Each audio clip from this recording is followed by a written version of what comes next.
আমাদের অনন্য স্টোরি সকল প্রকার পার্ট গল্প দেখতে আমাদের চ্যানেলটি সাবস্ক্রাইব করে পাশে থাকা বেল আইকনটিতে ক্লিক করে অল নোটিফিকেশন অন করে দিন।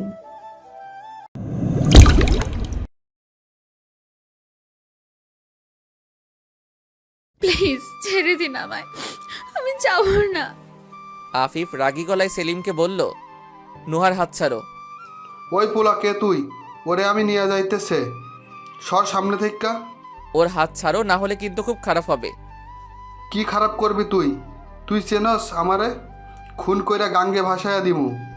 তোকে আমার চিনার দরকার নাই, কিন্তু হয়তো তুই আমাকে চিনিস না। তোর মতো যত অনেকগুলোকে আমি পালি আমাকে খুন করার ভয় দেখাস, আমার পরিচয়টা তোকে দিতেই হবে মনে হয়। কেডা তুই? হ্যাঁ, সেলিমরে ভয় দেখাস? আমি আফিফ আফসার, নিশ্চয় জানোস ভালোভাবে আমি কে। চুপচাপ দলবল নিয়ে এখান থেকে এক্ষুনি বের হ, না হয় তুই ভালোই জানিস আমার ক্ষমতা কতটুকু। এটা শোনার সাথে সাথে সেলিম নুহার হাত ছেড়ে দিল, তারপর তার দলবল নিয়ে বের হয়ে গেল। নুহা পুরাই থ। আফিফের এত ক্ষমতা নুহার তার ধারণাতেই ছিল না।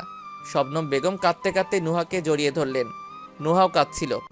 শবনম বেগম আফিফকে বললেন, আপনাকে লাখ লাখ ধন্যবাদ সাহেব, আমার কলিজাটারে বাঁচানোর জন্য। আফিফ মুচকি হাসল, কিন্তু আফিফ প্রচণ্ড ভয় পেয়ে গিয়েছিল। তার মনে হচ্ছিল যদি তার আসতে 1 মিনিটও লেট হতো তবে নুহাকে সে হারিয়ে ফেলত। শবনম বেগম নুহাকে বললেন, আমি জানি সেলিম কিন্তু আবারও আইব তরে নিয়ে যাইতে। তরে আমি কেমনে রক্ষা করবো কমা? আজকে যদি তোরে নিয়ে যাইতো তাহলে তো আমার বুক খালি হইয়া যাইতো। এটা বলে শবনম বেগম নুহাকে জড়িয়ে ধরে কাঁদতে লাগলো। আফিফ শবনম বেগমকে ধরে নিয়ে সোফায় বসালো, তারপর তার এক হাত নিজের হাতে নিয়ে বলল, আপনার যদি কোনো আপত্তি না থাকে তবে আমি আজই আর এই মুহূর্তে নুহাকে বিয়ে করে নিজের সাথে নিয়ে যেতে চাই। আফিফের কথা শুনে শবনম বেগম আর দুজনেই অবাক হলো। আফিফ ব্যাপারটা বুঝতে পেরে বলল, আপনি চিন্তা করবেন না মামুনি, আমি ওকে সবসময় সুখে রাখবো আর রক্ষা করব। আমি নুহাকে খুব ভালোবাসি, আমি তাকে নিজের বউ করে নিয়ে যেতে চাই, প্লিজ আপত্তি করবেন না। শবনম বেগম নিজের কান্না মুছে বললেন, এতে আপত্তি কিসের? এটা ভাগ্যের ব্যাপার। আমার মায়াটার জন্যে, আমার মায়াটা সুখে থাকলেই হইল, আমার কোনো আপত্তি নাই। তাহলে আমি কাজী ডেকে আনছি, আপনি নুহাকে তৈরি করে দিন, আজই ওকে বউ করে আমার সঙ্গে নিয়ে যাব। আলহামদুলিল্লাহ বাবা। আফিফ নুহার দিকে তাকিয়ে একটি শুভ্র হাসি হাসল। নুহার চোখ দিয়ে ঝরঝর করে পানি ঝরছে, এসব তার কাছে যেন স্বপ্নের মতো। আফিফ বের হয়ে গেল, যাওয়ার আগে নুহাকে কানে কানে বলল, একটু বাহিরে আসো। নুহা চোখ মুছে আফিফের পেছন পেছন যায়। আফিফ কার হতে একটি শাড়ি বের করে নুহার হাতে ধরিয়ে দিয়ে বলে, এটি এনেছিলাম, ভেবেছিলাম তোমায় নিজ হাতে পরিয়ে দিয়ে একটু মন ভরে দেখব, তারপর দুজনে হাঁটতে বের হব। কিন্তু কে জানতো আজ এত কিছু হয়ে যাবে, আর এই শাড়িটা তোমার বিয়ের শাড়ির মর্যাদা পাবে। যাই হোক, এটার সাথে কিছু জিনিসপত্র রাখা আছে, দেখে নিও। আচ্ছা। আর শোনো, একদম মিষ্টি বইয়ের মতো করে সাজবে, কেমন? এটি বলে আফিফ নুহার কপালে একটি চুমু দিল। নুহার কেমন যেন সব সুখ সুখ লাগছে, আজ তার জীবনটা আরও এক ধাপ পাল্টাতে যাচ্ছে। আফিফের কথা মতো শবনম বেগম নুহাকে সাজিয়ে দিলেন। আফিফের দেওয়া সেই শাড়িটি নুহার অনেক পছন্দ হলো। সেটি ছিল লাল রঙের, পাড়গুলো ছিল গাঢ় নীল, কমলা আর সবুজ। অসম্ভব সুন্দর শাড়িটা। সাজগোজের পর নুহাকে যেন চাঁদের মতো দেখাচ্ছিল। সেই শাড়িটা তাকে বেশ মানিয়েছে। শাড়ি রঙের সাথে ম্যাচ করে আফিফ চুড়িও এনেছে, সেগুলো 2 হাত ভর্তি করে পরেছে। হালকা করে সেজেছে, কপালে টিপ, ঠোঁটে লিপস্টিক, তাকে যেন পরীর মতো দেখাচ্ছে। শবনম বেগম ছলছল চোখে নুহার কানের পেছনে একটি কালো টিপ দিয়ে বললেন, জানিস মা, আমি মেলা স্বপ্ন দেখতাম তোরে বিয়া দেওয়ানোর, তোরে নিজের হাতে বউ সাজানোর।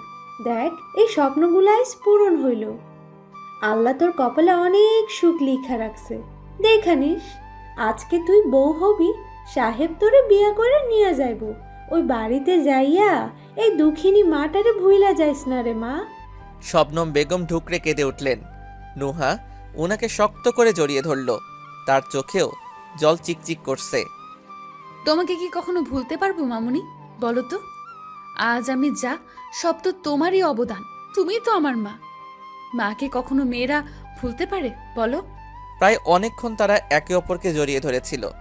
আফিফ কাজী নিয়ে কুঠিতে ঢুকলো। নুহার দিকে চোখ পড়তেই যেন আফিফের দুনিয়া থমকে গেল। তার বউ তাকে আজ সত্যি অনেক সুন্দর লাগছে। সবশেষে আজ সে নুহাকে নিজের করে নিচ্ছে। এতে সে খুবই খুশি। খুব সাধারণ আর সুন্দরভাবেই তাদের বিয়ে সম্পন্ন হলো। নুহা কাঁদতে কাঁদতে হয়রান। সে তার মামুনিকে খুব ভালোবাসে। উনাকে ছাড়া থাকার কথা সে ভাবতেও পারে না। শবনম বেগমও আড়ালে কাঁদছেন। নুহাকে নিজের মেয়ের চেয়েও বেশি ভালোবাসেন তিনি।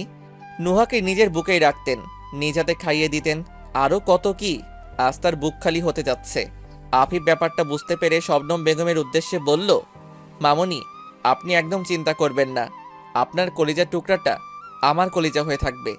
আপনার যখনই ওকে দেখতে ইচ্ছে হবে তখনই চলে আসবেন। আর না হয় আমাকে একটা কল দিলেই হবে, আমি ওকে নিয়ে চলে আসব। বাবা, আমার আমানতটা এখন তোমার হাতে তুইলা দিছি। আমার মাইয়াটারে কখনো কোনো কষ্ট দিও না। দোয়া করবেন মামনি। আজ আসি। চলো নুহা। নুহা যাওয়ার আগে শবনম বেগমকে জড়িয়ে ধরে আরেক দফা কেঁদে ফেলল। অঞ্জনাদি, ফুলি এরাও কাঁদছে তাকে জড়িয়ে ধরে। আফিফের নুহার কান্না সহ্য হচ্ছিল না। অবশেষে তারা বেরিয়ে পড়ল। আফিফ ড্রাইভ করছে আর নুহা তার পাশের সিটেই বসে আছে। এখন কিছুটা স্বাভাবিক সে, কারণ আফিফ তাকে আশ্বস্ত করেছে যে তারা প্রতিদিন ভার্সিটির পরে মামুনিকে দেখতে যাবে। আফিফ বারবার আর চোখে নুহাকে দেখছে। কাঁদতে কাঁদতে চোখ মুখ ফুলিয়ে ফেলেছে সে। চোখের নিচে কাজল অনেকটা নেমে গিয়েছে, অপসরীর মতো দেখাচ্ছে তাকে। আফিফ এসে আফসার ম্যানশনের সামনে গাড়ি দাঁড় করালো। সঙ্গে সঙ্গে গার্ডরা গেট খুলে দিল। সে গাড়ি নিয়ে একদম ঘরের সামনে চলে গেল। বিশাল বড় বাড়ি। একজন গার্ড এসে দরজা খুলে দিতেই আফিফ নেমে পড়ল। তারপর নুহার দিকের দরজাটা খুলে তার দিকে হাত বাড়িয়ে দিল। নুহা আফিফের হাতটা ধরে বেরিয়ে এলো। নাহিদা তখন ড্রয়িং রুমে বসেই টিভি দেখছিলেন। হঠাৎ কলিং বেল বাজতেই তিনি দরজা খুললেন। আফিফের পাশে নুহাকে দেখে তিনি রীতিমতো অবাক। এটা কে আফিফ? আমার স্ত্রী মিসেস আফিফ আফসার, আর তোমার বৌমা। হোয়াট ননসেন্স আফিফ, এভাবে যে কাউকে ধরে এনে তুমি নিজের বউ বানিয়ে ফেলবে নাকি? Enough is enough. আমি আমার বউ নিয়ে আর একটা কথাও শুনতে চাই না। তোমার কাজ আমাদেরকে বরণ করে নেওয়া, তা করে নাও। আমি এখন যথেষ্ট বড় হয়েছি, নিজের ভালোটা নিয়ে বুঝি। নাহিদা রাগে ফুঁসতে ফুঁসতে সেখান থেকে চলে গেল। রাফি আগেই ওদের চিৎকার চেঁচামেচি শুনে এসে পড়েছিল। সে প্রচণ্ড খুশি। রাফি দৌড়ে এসে আফিফকে জড়িয়ে ধরল। বাহ বড়, তলে তলে এই ও করে ফেললি। যাই হোক, আমি অনেক অনেক হ্যাপি তোদের জন্য। ওয়েলকাম নুহা। রাফি তাদের বরণ করে নিল। তারপর তারা আফিফের রুমে চলে গেল। নাহিদা নিজের রুমে এসে একটি ফ্লাওয়ার ভাস ভেঙেছে রাগে। আগে শুধু আফিফ ছিল আর এখন তার বউ। কদিন পর বাচ্চা। আমার উচিত ছিল আগে একে শেষ করে দেয়া। উফ, নতুন নতুন ঝামেলা আর ভালো লাগে না। খবরদার ভাই, আর ভাবির কোনো ক্ষতি করার ট্রাই তুমি করলে আমার থেকে খারাপ কেউ হবে না। হঠাৎ রাফির গলা শুনে নাহিদা ফিরে তাকালেন। রাফি রাগী চোখ নিয়ে তার দিকে তাকিয়ে আছে। রাফি আবারও বলল, আমি সব সময় ওদের প্রোটেক্ট করার জন্য তাদের পাশে থাকব। আর যদি তুমি কিছু করছো তাহলে আমি এবার ভাইকে সব সত্যি বলতে বাধ্য হব। রাফি হনহন করে চলে গেল আর নাহিদা বিছানায় বসে পড়লেন ধপ করে। আফিফ নুহাকে তার রুমে নিয়ে গেল। বিশাল বড় রুম। রুমের মাঝ বরাবর একটা বেড, দুপাশে বেড, টেবিলে দুইটা ল্যাম্প, এক কোণায় একটা ড্রাম সেট, গিটার আর পিয়ানো। সেই পাশে একটি বড় জানালা, অন্য এক কোণায় একটা কাউচ। রুমের সাথেই বিশাল বড় ব্যালকনি, তবে সেটা এখনো দেখা হয়নি। নুহা রুমে ঢুকে বসলো। একটু পরেই সার্ভেন্টরা নুহার লাগেজগুলো দিয়ে গেল। আফিফ দরজা অফ করে দিল। আফিফ কেমন যেন আজকে গম্ভীর হয়ে আছে। রুমে আসার পর থেকে নুহার সাথে তেমন কোনো কথাই বলেনি, আর নুহাও চুপচাপ বসে আছে। একটু পর কে যেন এসে দরজায় নক করলো। আফিফ দরজা খুলে দিল। স্যার, আপনি যা অর্ডার করছিলেন তা এসে গেছে। সার্ভেন্ট অনেকগুলো শপিং ব্যাগ এনে রাখলো।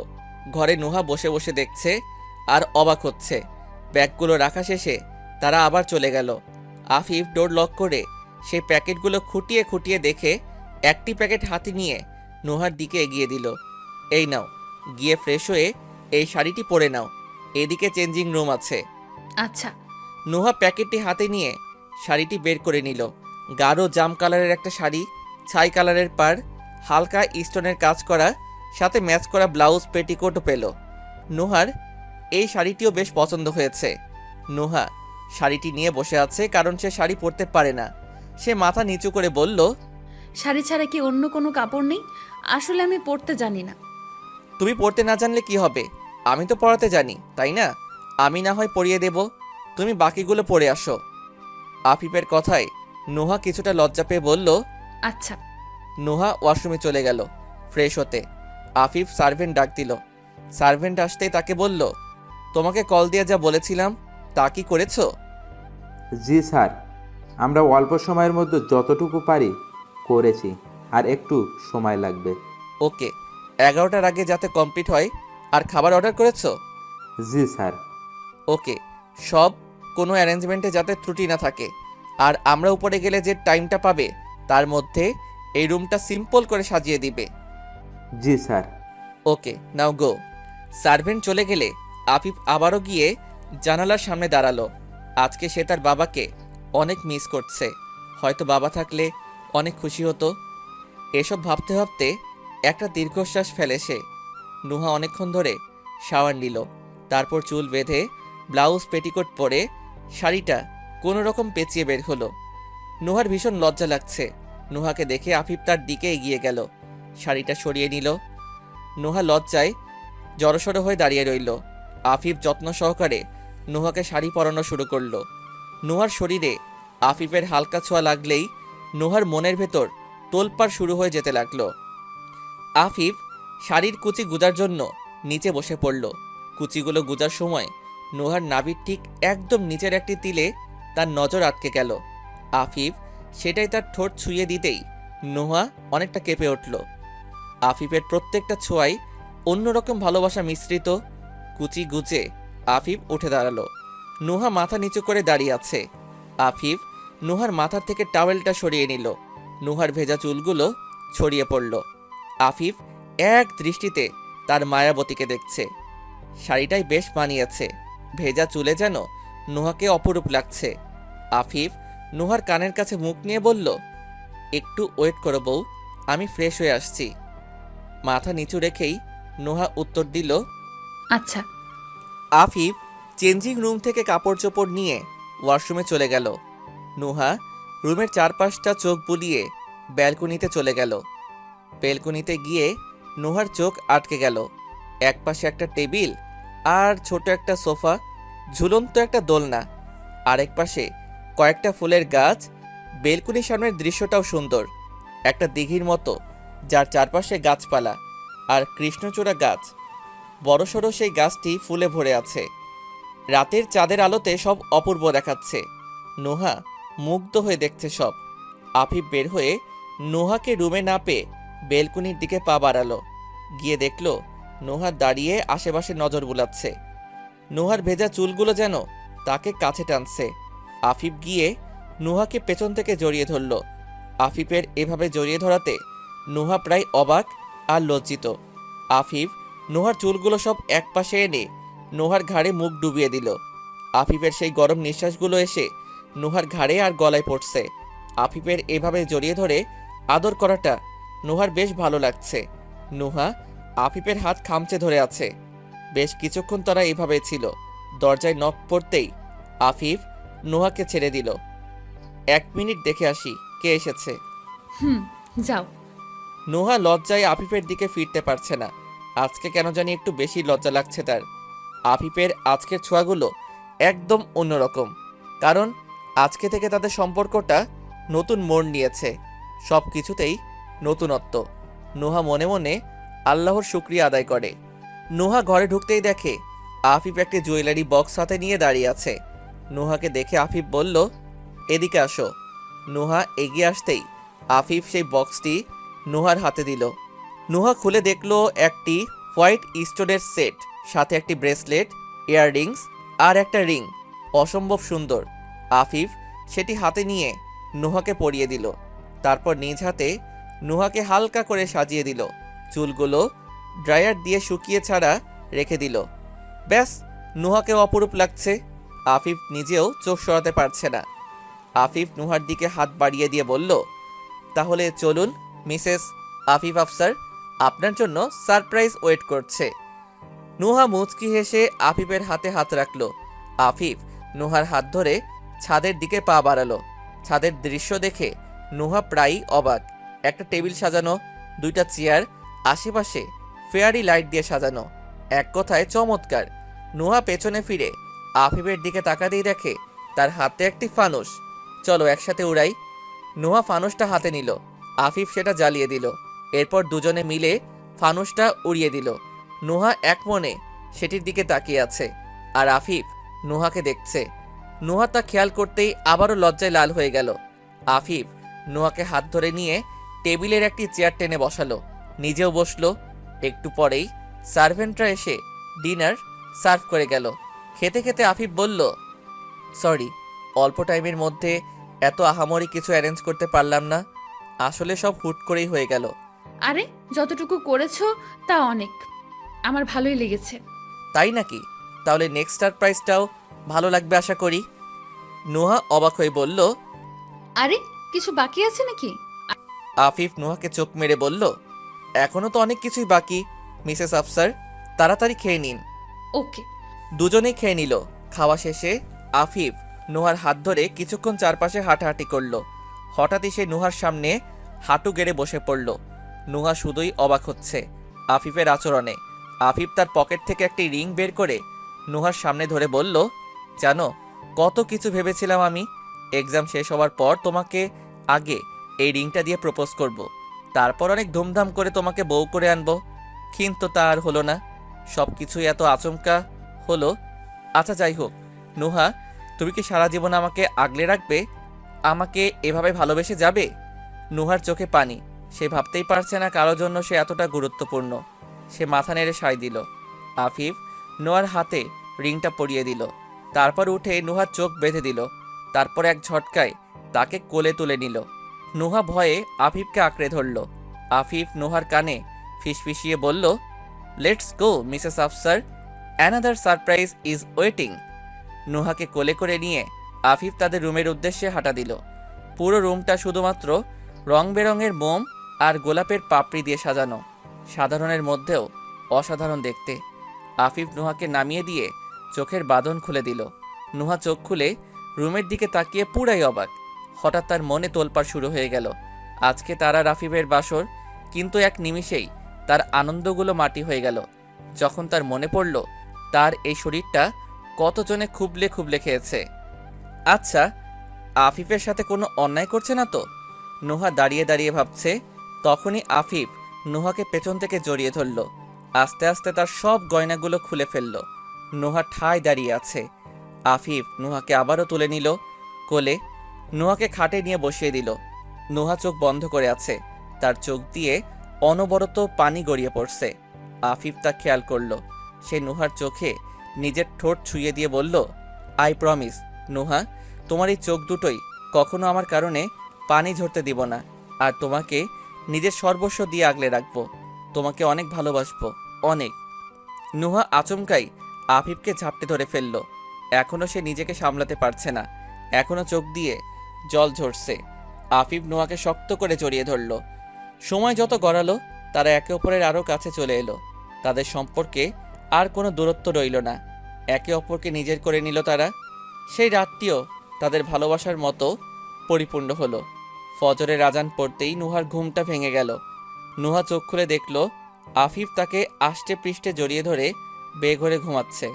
কেন জানি আফিফকে দেখে তার প্রতি আরও বেশি মুগ্ধতা কাজ করছে। নুহা আফিফের গালে আর কপালে চুমু দিয়ে উঠে পড়ল। শাওয়ার নিয়ে বের হয়ে আয়নার সামনে দাঁড়ালো। গলায় আর ঘাড়ে অসংখ্য দাগ, সবই ভালোবাসার সাক্ষী। এমন দাগ নুহার শরীরে আগেও আঁকা হয়েছিল, তবে সেগুলো ছিল লালসার। কিন্তু আফিফের এঁকে দেওয়া এই দাগগুলো ভালোবাসায় ভরপুর। নুহা একটি গলা বন্ধ 3 পিস খুঁজে পড়ে নিল। এরপর নামাজ পড়ে নিল আর মোনাজাতে তাদের নিজেদের নতুন জীবনের জন্য প্রার্থনা করল। নামাজ শেষ করে নুহা একবার ভাবলো আফিফকেও ডাকবে, পরে আবার তাকে ঘুমন্ত অবস্থায় দেখে মায়া হলো। রাতে তো নিজেও ঘুমায়নি আর তাকেও ঘুমোতে দেয়নি। নুহার অনেকটা লজ্জা লাগছে। নুহা বেলকনিতে চলে গেল। সবেমাত্র নতুন দিনের আলো ফুটেছে। নুহার নতুন জীবনেরও আজকে নতুন দিন। প্রায় অনেকক্ষণ নুহা বেলকনিতে কাটিয়ে সেখানেই ঘুমিয়ে পড়ল। আফিফের ঘুম ভাঙল 7:30টায়। উঠে সে নুহাকে না দেখে কিছুটা ভয় পেয়ে গেল। ওয়াশরুম চেক করেও পেল না। বেলকনিতে গিয়ে দেখল নুহা কাউচে জড়সড় হয়ে ঘুমিয়ে আছে। আফিফ নুহার পাশে বসে তার এলোমেলো চুলগুলো ঠিক করে দিল। তারপর তাকে কোলে তুলে নিয়ে বিছানায় নিয়ে শুয়ে দিয়ে তার কপালে একটি ভালোবাসার পরশ এঁকে দিল। তারপর শাওয়ার নিতে চলে গেল। নুহার ঘুম ভাঙার পর সে নিজেকে বিছানায় পেয়ে একটু অবাক হয়নি। সে জানে এটা আফিফই করতে পারে। নুহা উঠে বসতেই আফিফ ওয়াশরুম থেকে বের হলো। শুধুমাত্র টাওয়েল পেঁচিয়ে আছে সে। আফিফকে দেখে নুহা লজ্জায় মাথা নামিয়ে ফেলল। আফিফ চুল আঁচড়াতে আঁচড়াতে বলল, এখনো লজ্জা পাচ্ছ? আমি তো ভাবলাম সব লজ্জা কালকে রাতেই দূর হয়ে গেছে। উফ, তোমার মুখে কথা আটকায় না একদমই। আমি আমার বউয়ের সাথে কথা বলছি, তাই আটকাচ্ছে না কিছু। আচ্ছা শোনো, তোমার পিঠের মাঝখানে তিলটা খুবই সুন্দর। নুহা উঠে আফিফের মুখে হাত দিয়ে তার কথা আটকে ফেলল। লজ্জায় লাল হয়ে আছে মেয়েটা। আফিফ হাসছে। ঠিক তখনই দরজায় নক পড়ল। নুহা আবার গিয়ে খাটে বসে পড়ল। কে? স্যার, ব্রেকফাস্ট এর জন্য আসুন। হ্যাঁ আসছি, নাও গো। আফিফ তাড়াতাড়ি রেডি হয়ে নুহাকে নিয়ে নিচে নেমে এলো। নাহিদা আর রাফি টেবিলে ছিল। আফিফ টেবিলে বসতেই রাফি তার সাথে দুষ্টুমি করা শুরু করে দিল। নুহা যেই না মাত্র নাহিদকে সালাম করতে যাবে, সে টেবিল ছেড়ে উঠে গেল। এই ঘটনায় নুহা কষ্ট পেল আর আফিফ অনেকটা রেগে গেছে। রাফি উঠে গিয়ে নাহিদার হাত ধরে জোর করে তাকে নিয়ে এনে বলল, ভাবি সালাম না করা পর্যন্ত এক পাও নড়বে না তুমি এখান থেকে। ছেলের কর্মকাণ্ডে নাহিদার মাথায় যেন আরও রক্ত চেপে যাচ্ছে। নুহা ঝুঁকে সালাম করলে তিনি নুহার মাথায় হাত বুলিয়ে দিয়ে আবারও চলে গেলেন। সবাই আবারও টেবিলে বসে পড়ল। এক প্রকার শান্ত পরিবেশেই তারা ব্রেকফাস্ট সেরে নিল। ব্রেকফাস্ট শেষে আফিফ নুহাকে নিয়ে রুমে চলে গেল। আফিফ প্রচণ্ড রেগে আছে, তাকে দেখলেই বোঝা যাচ্ছে। এদিক সেদিক হাঁটাহাঁটি করছে রুমের ভেতরে। নুহা বিছানায় বসে আফিফকে দেখছে। আফিফ হঠাৎ এসে নুহাকে হ্যাচকা টানে দাঁড় করিয়ে শক্ত করে জড়িয়ে ধরে। আফিফের আচরণে নুহা পুরাই প্রায় অনেকক্ষণ এভাবে জড়িয়ে ধরেছিল নুহাকে। তারপর নুহাকে ছেড়ে দিয়ে বেডে বসে পড়ে, সাথে নুহাকেও পাশে বসায়। আফিফকে এখন কিছুটা শান্ত লাগছে। আফিফ নুহার হাত ধরে বলল,